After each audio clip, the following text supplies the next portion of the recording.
In the second grade, I always tell this story. I had to stand up and spell on the first day of school to class my name. It was a humiliating situation for a second grader. What if migration isn't something that just happens, but something that is made? Welcome to Production Side, the podcast about the societal negotiation of migration. We explore how migration is produced through policies, institutions, and categories. And we ask, what role does migration research itself play in this process? Hi, my name is Catherine Ramírez. I'm a professor of Latin American and Latino studies at the University of California at Santa Cruz, and I'm hosting this episode together with Christoph Rass, professor of modern history and historical migration research at the University of Osnabrück and member of the Collaborative Research Center Production of Migration. Christoph, before we let our listeners hear from Czarina Wilpert, I want to go back to the beginning. How did you first come across her work? Well, for some time now, I've been interested in a question that is often overlooked. Who were the people who built migration research in Germany? I do not mean the well-known professors. I mean the full picture. When you look at the early days of migration studies here, the 1960s, the 1970s, you find a surprising diversity of voices. Not all migration scholars in Germany were actually German. There were Greek scholars, Spanish scholars, Turkish scholars, people who had come to Germany themselves and who brought their own experience of migration to their research.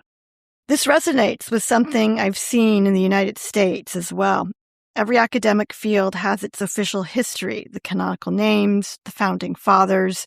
But when you dig deeper, you find other voices, scholars who were there at the beginning, who did important work, but who never made it into the textbooks. And often these are women, people of color, immigrants. They get pushed aside and eventually they disappear from the record. That is exactly what happened in Germany. These scholars could not all establish themselves in the academic system. They were often pushed to the margins, and over time, they were forgotten. And this raises a question that I find fascinating. What did these scholars, people who themselves had crossed borders, think about immigration to Germany at a time when most academics still denied that Germany was even a country of immigration? So you were looking for these forgotten voices, and that search led you to Czarina Wilpert. Yeah, well, now to be clear, Czarina Wilpert did have a distinguished career. She made significant contributions to gender studies. She published important work on migration and diversity over decades. She founded initiatives supporting migrant women entrepreneurs in Germany. That work earned her recognition and awards. None of this has actually been overlooked.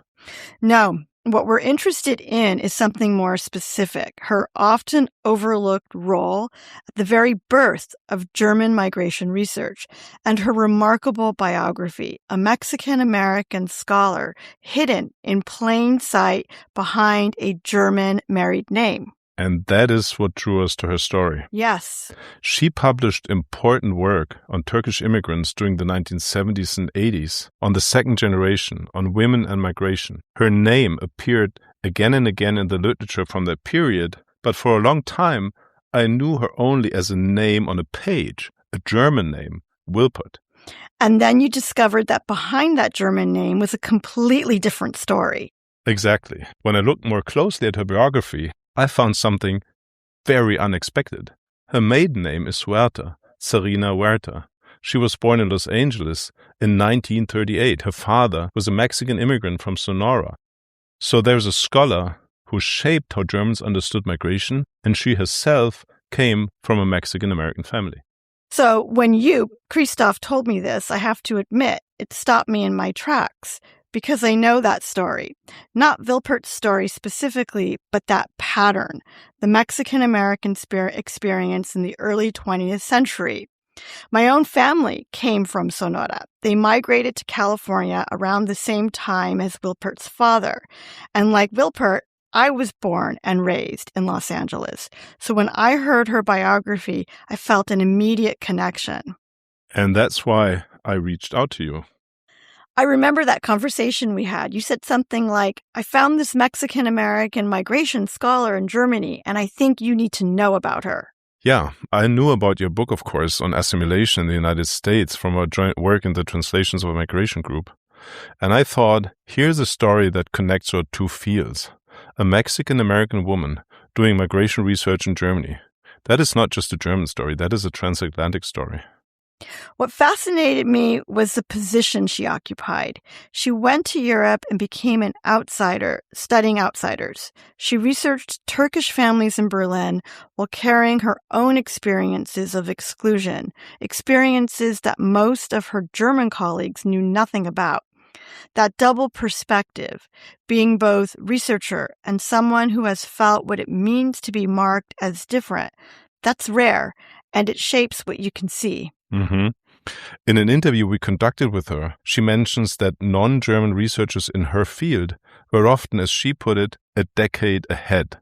They could see things that German scholars could not, precisely because they were not looking with what she calls a purely German gaze. And she would know. She spent her entire career navigating that space between insider and outsider, between American and German, between being taken seriously and being dismissed. This is what our collaborative research center in Osnabrück calls the production of migration. We study how migration is not simply something that happens. It is something that is made by politics, by institutions, by categories, by the words we use. And scholars play a role in this production too. Which raises a question that runs through this entire episode. What does it mean to study migration when you yourself have been marked as different? When you know what it feels like to spell your name for a classroom full of strangers? When you've been excluded from spaces that were supposed to be open to you? Wilpert lived these questions, and she turned them into research that challenged how Germany thought about its immigrants. So we decided to interview her. In October of 2024, we visited Czarina Wilpert in her apartment in Berlin for the first time, and we met her again last year. She was 86 years old, and she had stories to tell, 5 decades of stories. What struck me most about her was her clarity and her honesty. She spoke about moments of triumph and moments of humiliation, about doors that opened and doors that were slammed shut. There was no bitterness, but there was also no glossing over the difficulties. Yeah. At one point, she said something that stayed with me. She said, I never thought anybody paid attention to me at all. Yeah, and that sentence broke my heart a little because her work mattered. It still matters. And this episode is, in some ways, our attempt to pay attention to her and her work, to listen, and to share what we've heard. So in the next 30 minutes, Czarina Wilpert will tell her story in her own words. And afterwards, Christoph and I will reflect on what we learned. This is The Forerunner.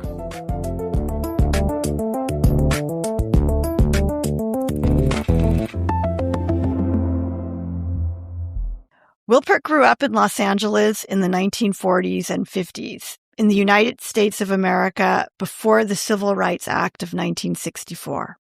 And actually, my dad was the younger third of 12 children. Well, the 9 were living by the time I got to know them. But the oldest one died, and a couple of others died, so there were 9 left.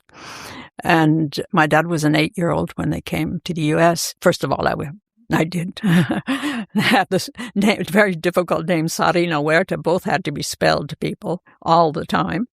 In the 2nd grade, I always tell this story. I had to stand up and spell on the first day of school to class my name. And Mr. James was the teacher, and I don't remember any other teachers I had my whole life in school.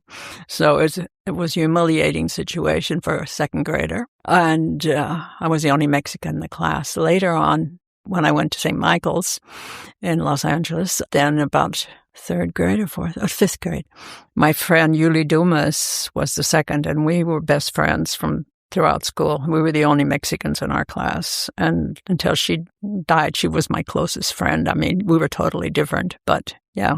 So there were reasons for that. And when I went to Mont St. Mary's for a while, Mont St. Mary's College, also I was working, of course, half-time all the time, 20 hours a week, so I didn't have a lot of time to be on campus. I mean, I was studying very hard and working very hard. But I'm saying that because I was never invited to join any of the sororities or whatever that other people were invited to. So I don't know why, but maybe just because I wasn't around, I have no idea. But I had the feeling that I was not included as... in fact, the first one semester, I think I told you about that already. I was trying to live on campus, but the room we got was 3 of us were put in the room, and there was only a black girl, Hawaiian girl, and me in the same room. We didn't have room for desks, so we had to go to the study room to study, where the others would have desks in their rooms at least, and they were not 3 people in a room parallel beds to each other. And so I didn't find that very attractive. So that's when I moved out. In Los Angeles, when my dad was looking for housing, he couldn't buy property in Inglewood.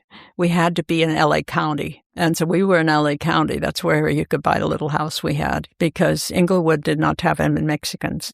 Spelling your name, being put in a certain room, sensing invisible boundaries. These experiences shaped Wilpert's perspective on migration, on exclusion, on herself.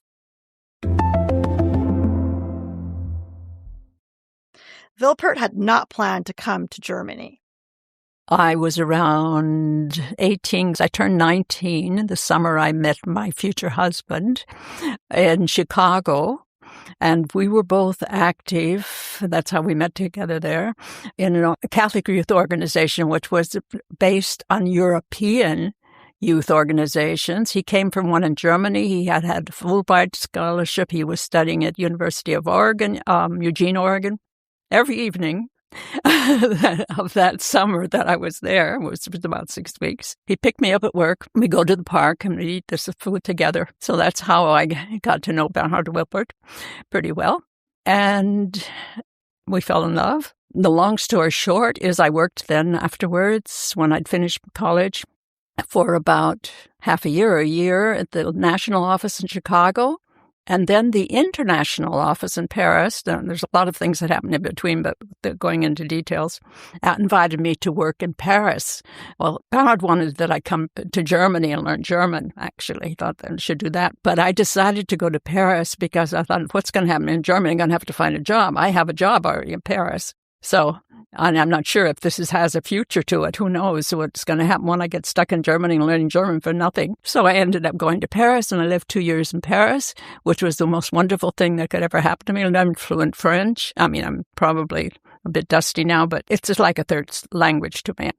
And finally, after being a year there, I was so hurt that I didn't come to Germany. I noticed that he didn't respond to me anymore. And then he came... the second year, I think, by chance I was invited.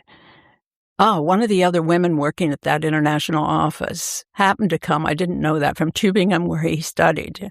And she invited me at Christmas time to come. 2 years in Paris, fluent in French. That would prove decisive later. Sometimes it's the detours that shape careers. In 1977, an unusual opportunity arose at the newly founded Science Center Berlin. I began probably, one could say, in 1977 when I was hired to work at the Science Center, Wissenschaftszentrum Berlin. I was hired to be the assistant to Dr. Ayşe Kudat, a Turkish anthropologist who had just graduated, actually, with her doctoral degree from Oxford University. And she was hired to, with a lot of money, because the Science Center was the first year of the Science Center, Wissenschaftszentrum, which is very important in Berlin, actually. But it was a founding year, and Karl Deutsch, who was a professor at Harvard University, was supposed to come for 5 years, and he couldn't come. And so the money for the 5 years was available. She was hired, and she hired me as her assistant because arriving from Oxford, she spoke Turkish and English, but she did not speak German. And so I was the number one assistant, and we hired, of course, German early academics too who were interested. We had even the opportunity, which made it a very good basis for my later dissertation, is that we had access to graduate students or students at different German universities who happened to be Turkish who were studying in Germany. We were able to train them as interviewers. And so we had a tremendous data collection of different issues. And since Aisha was a cultural anthropologist, she had the insight into the history and to the anthropology issues of Turkey. And my dimensions were more the direct, let's say, sociological interview, data gathering, et cetera. So that coming together gave us tremendous resources to have a total view. And in working there 5 years, at the end, I worked on the second generation from the beginning. I was able to turn that into really systematic studies of the young people at that stage in the 70s in Berlin. So it was amazing. It was just an accent. We're blessed. I mean, I must say. It was certainly an opportunity to do that, but it was naturally interesting too because of my background being conscious already. Although I hadn't done any research beforehand, I mean, in Mexican Americans in the U.S., it was natural to make comparisons and to think about the fact that the U.S. is an immigration country and Germany is not a country of immigration. It still is not a country of immigration, which is the problem, the issue in Germany for all issues to do with whatever groups, whether they're refugees or happen in that case to be the Turkish who were to come as guest workers in return. So it was obviously interesting for me to have that opportunity. And it seemed like nobody else was working on these issues. I got my master's degree because I had only a bachelor when I arrived at the TU, and Professor Mackinson I had met outside of the university and some other research things I was asked to work on. I can't remember exactly why or what, but anyway. So he was very interested in my work, and I mean, he thought that was a good issue. But he was more demographic and regional planning. And so when we finally I got the opportunity to get these data working with Dr. Kudat, which was exciting, actually. I mean, it was obviously an interesting area. And so, because nobody was working on it at that time. And there I had access to the anthropological and the historical approach, which you need in addition to be able to do systematic data analysis, etc.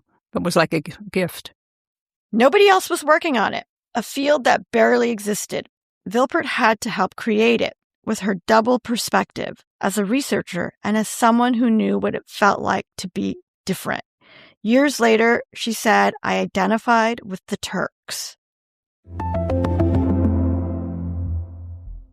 Wilpert made a name for herself, but not everyone welcomed her. I was just seen as a young American girl, so to speak. In that sense, even though I was married, I mean, and have 2 children by the time, but I was seen by the colleagues because I didn't have any position in the university, actually. I was, at the time, I mean, I was working in the Science Center on this basic research, but they weren't known yet. That was the first year of the founding of the Science Center, or the first 5 years of the founding of the Science Center. So I was not taken seriously by colleagues. In fact, at different times when I finally got opportunities. Then a door opened in Nice. Within a short amount of time, I was invited as a representative of the work that was being done at the Science Center to come to an exciting meeting near Nice in the south of France, where 12 countries were invited to work on these issues of international migration by the European Science Foundation. And when I was invited there, I was introduced to a man who promoted my future afterwards, in the sense that I met Henry Tajfel, which may not be a name to you, but he was a social psychologist who worked on identity issues, and I was familiar with his research. And when he was introduced to me, I didn't know that he was the person who was organizing this conference, but I said immediately, "Oh, you're Henri Tajfel, and I have been reading your work recently, and it really suits my own interests in this field." Well, what happened is Henri Tajfel was the coordinator of this project, and it was his idea for this 12 country, which was too much anyway. The European Science Foundation wanting to bring 12 countries together to study these issues. But he was the coordinator. And so by the end of the week, it was a week meeting with about 25 academics from all over Europe there in Nice. And by the end of the week, they were looking for, well, where are we going from here, etc. And he asked me to be his assistant. So that opened a door. Unfortunately, we managed to organize something together. By that, I mean a couple of conferences at the local level, the thematic ones, before he died. But within about 4 months, he died of cancer. So now the decision had to come from the European Science Fund, what do we do? And they decided that I should do the coordination, and they would give me a board of 3 professors, famous French professor at the time, Julien Pitt-Rivers from Great Britain, and there was a third one whose name I can't think of right now, but it'll come later. In any case, supposedly they were advising me.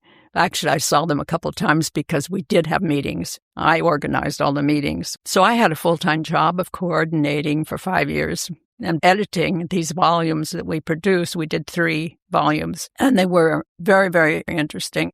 I had the advantage, which no one else in Germany had. I wanted to say 2 things to that. I spoke fluent French because I lived 2 years in Paris. So this was very important because the French were very important partners in the project as well. And I had to cooperate with them because actually Michel Auriol in Nice is the one who had the idea, but he was not given the responsibility because he wasn't taken seriously enough. Well, ironically enough, of course, Henri Tajfel was more important than he. I wouldn't have been slipping into that position. But then came resistance from Germany.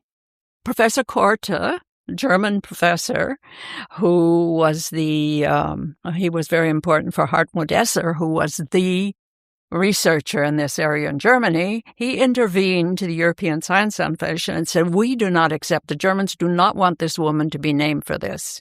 And they replied and said, "Well, we're funding the project, and actually you have no saying in who does this. And we've decided that Henri Tajfel wanted her, and so we've decided that she should do it, period." So that was the first beginning. I've definitely had enemies. I mean, Professor Korte, I don't know if I ever met him face to face, but he certainly didn't like me. And I had a difficulty with that. I mean, Hartmut Esser was a bit nicer. He stayed as a member in the project, although he did totally different kinds of research and he was supposed to do his own book because he had a different approach, more cognitive, blah, blah, psychological approach than a sociological approach.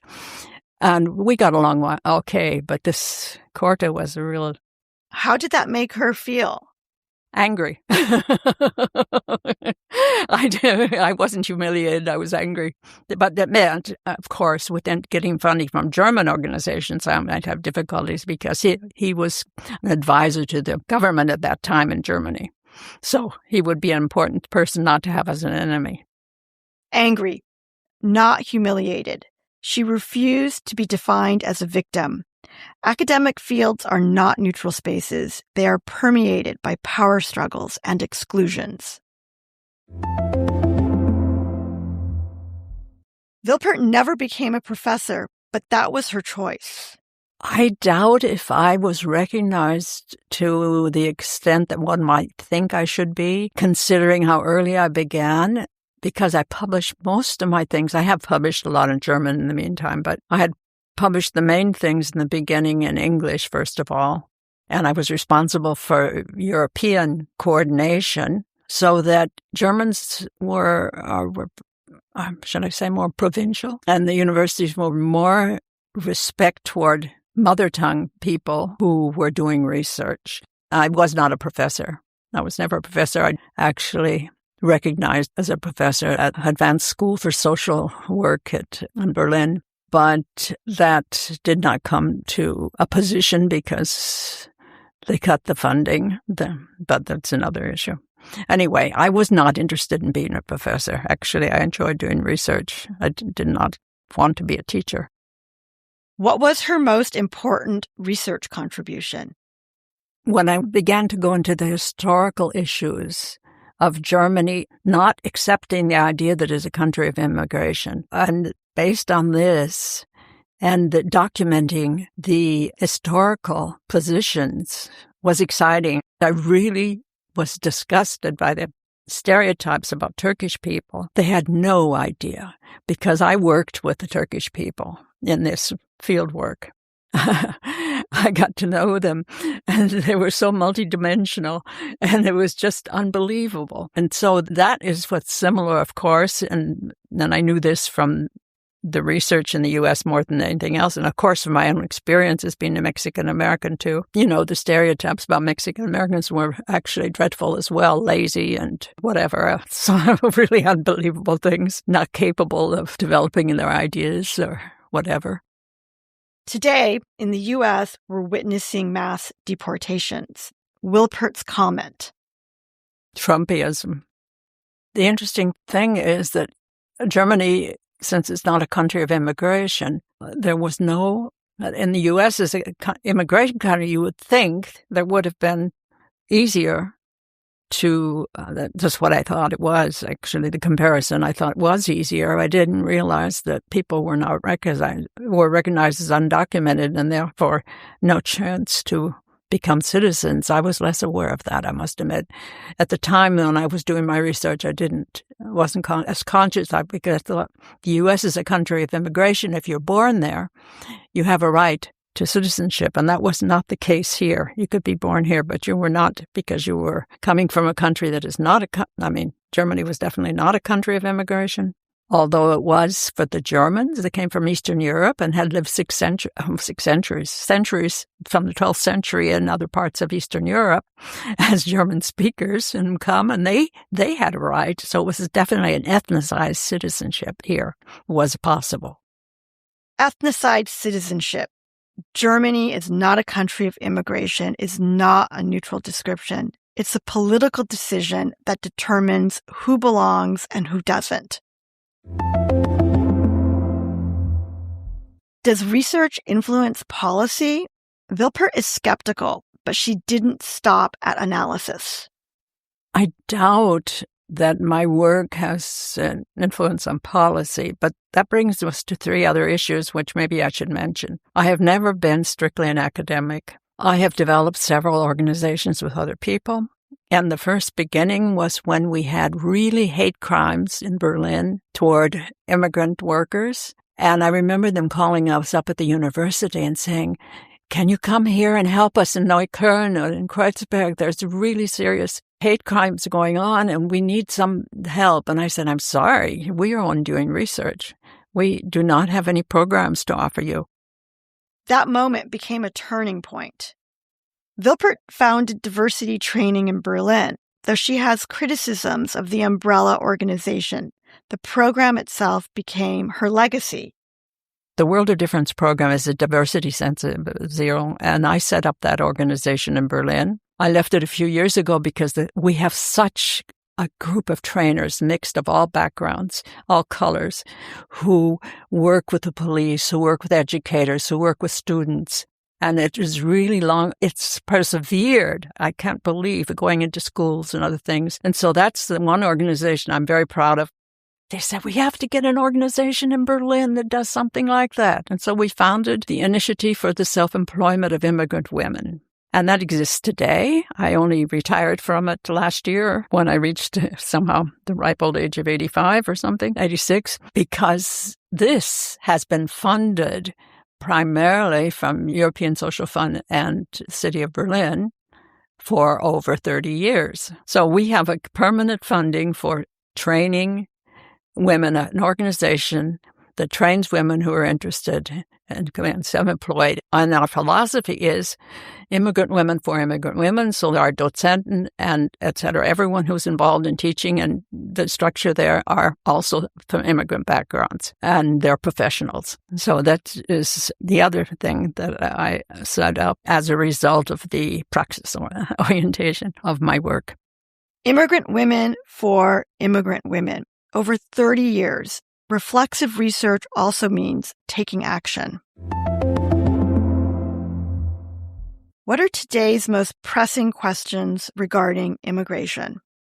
The lie about it, because the policy, official policy of the government, whether it's here in Germany or other European countries, or perhaps the U.S. too, I'm not up to date exactly right now, is that we have too many refugees, we don't need them, send them back, the borders have to be strengthened, etc. And the dilemma is actually we need very seriously these people for work. And it's not even, many of them are very talented. They bring something. They have to be adapted. The German educational system is a bit different, but they come with great potential. And if one knows anything about immigrants, the one thing they want to do is be successful. And therefore, one should develop programs that this deficit, to match them, the deficit we have in skilled people, skilled workers, because there's a tremendous deficit in Germany and in most of Europe. And still the argument is we don't need them, too many. It's a political argument for the getting elected, because they think the population doesn't want to have foreigners there, more foreigners. But it is the wrong argument. And it absolutely destroys the opportunity for the development. And that seems to be universal. What gives her hope? The hope is that a younger generation is coming. We are having a younger generation which are popping up and said, I'm going to run for representative in the future. I'm going to run for senator. And so you're seeing new faces saying, we have to participate and we have to change things. And I think that generation, that's the hope I have. That's the hope I have. Czarina Wilpert has shown over decades what reflexive migration research can mean, reflecting on your own position, questioning the production of categories, and taking action. Christoph, we've just heard Czarina Wilpert tell her story, and I want to start by asking, what stayed with you? Well, there's this moment I keep coming back to. Near the end of our conversation, she said, I never thought anybody paid attention to me at all. And I've been thinking about that sentence ever since. Here's someone who worked for 50 years in migration research, who published, who organized conferences, who built organizations, and yet she carries this sense of not having been seen. That moment hit me too, because it's not false modesty. It reflects something real about how the field treated her. She was productive, she was rigorous, and still she remained on the margins of recognition. Yeah, and what stuck with me was her tone when she said it. Yeah. There was no bitterness, just a kind of quiet surprise that we were there in her living room asking these questions. For me, one of the most powerful moments was when she described standing up in second grade to spell her name, Czarina Huerta, for a classroom of strangers. And that image of a 7-year-old girl singled out, made visible in a way that she didn't choose. And then she says it was a very humiliating situation for a second grader. Listening to her, I thought that experience never fully left her. It shaped how she moved through the world, including her academic world. And it shaped what she could see. That is what I keep returning to. So this brings me to something I've been sitting with since our interview. Listening to Wilpert forced me to ask, what am I not seeing in my own field? Whose voices have I taken for granted? In the U.S., we have our own patterns of inclusion and exclusion in the academy. Who gets to be an expert? Whose knowledge counts? Wilpert's story made those patterns more visible to me.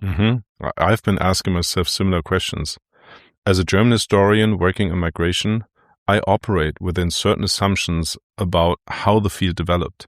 We have our canonical figures, our founding texts, but Wilpert reminded me how much has been left out of that story. So what do you make of that? I think it challenges me directly. I'm a German researcher with a German gaze, whether I want it or not. I grew up in this society. I was trained in this academic system. There are things I cannot see or that I see only with effort because they are too familiar. Wilpert saw differently. Her Mexican-American background, her experience of exclusion in the United States, her position as an outsider in Germany, All of this gave her a perspective that most of her German colleagues simply did not have. And couldn't have, and that's not a criticism of them. It's a structural observation. The question is, what do we do with that recognition? For me, it reinforces why comparative work matters. In our collaboration on integration concepts in Germany and the US, we've tried to make visible what each country takes for granted. Wilpert was doing something similar decades earlier, bringing an American lens to German questions. And paying a price for it. She describes how a German professor intervened against her coordinating the European Science Foundation project. The Germans do not want this woman, he said. That is not just personal hostility. That is a gatekeeping function. Who belongs in the field? Whose voice is legitimate? And she persisted anyway, not by fighting loudly, but by doing the work. And this is where I want to bring the framework we use in our collaborative research center in Osnabrück. Wilpert's career illustrates something we take very seriously, that migration does not exist as a fact waiting to be discovered. It is shaped by laws, by bureaucracies, by the categories scholars choose to use. Every piece of research is also an act of construction. Wilpert was constructing knowledge, and at the same time she was being constructed as an outsider. And her career is a striking example of that process. She was part of producing knowledge about Turkish migration to Germany in the 1970s and 80s. She helped shape how the second generation was understood. But at the same time, she herself was being produced as an outsider, as someone whose expertise was always a little bit suspect. That is the double blind.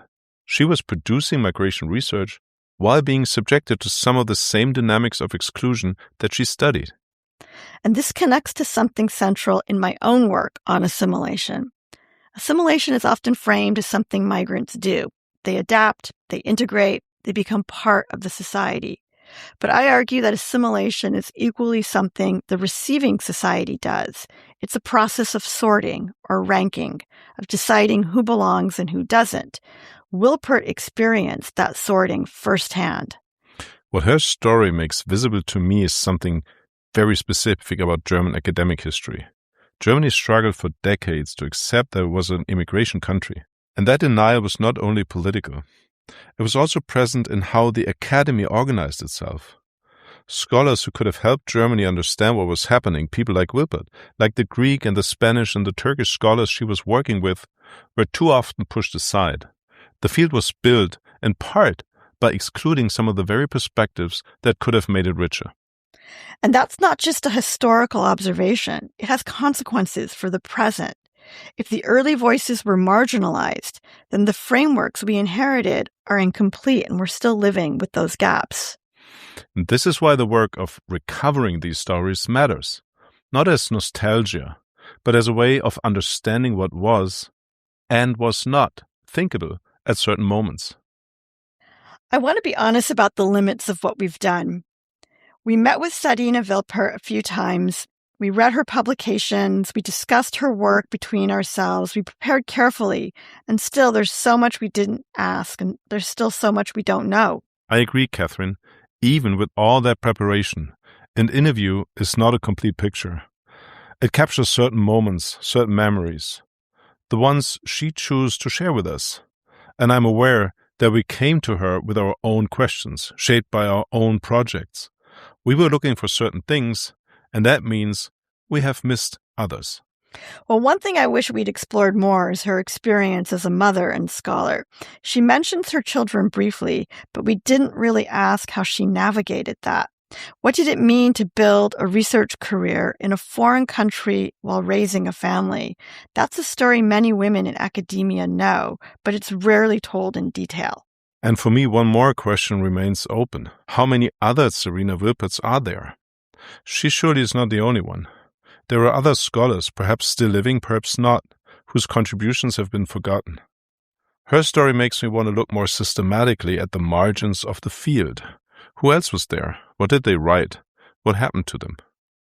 And we should be clear, we're not going to answer those questions today. This podcast is a beginning, not a conclusion. What I take from this encounter is a sense of responsibility. Czarina Wilpert trusted us with her story.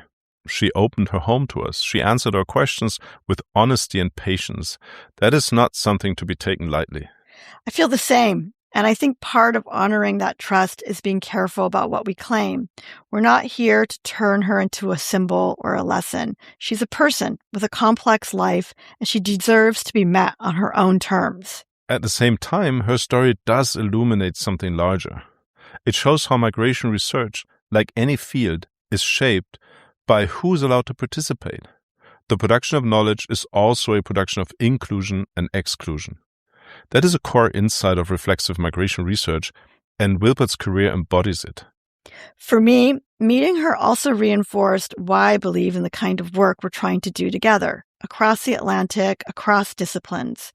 Migration isn't a German topic or an American topic. It's a human topic, and understanding it requires multiple perspectives, including perspectives that have been marginalized. Wilpert said something else that stayed with me. She said, "The hope is that a younger generation is coming." She sees young people with a migration background entering politics, demanding a voice. And I think the same is true for scholarship. The field is changing. New voices are emerging. Our task is to make sure that what Wilpert's generation built and what they were prevented from building is not forgotten. I think that's a good note to end on. The hope that a younger generation is coming. And the responsibility to pass on what we have learned. This has been The Forerunner, an episode of the Production Site podcast by the Collaborative Research Center 1604 at Osnabrück University, produced in collaboration with the University of California at Santa Cruz. Thank you for listening to Production Site, the podcast about the societal negotiation of migration.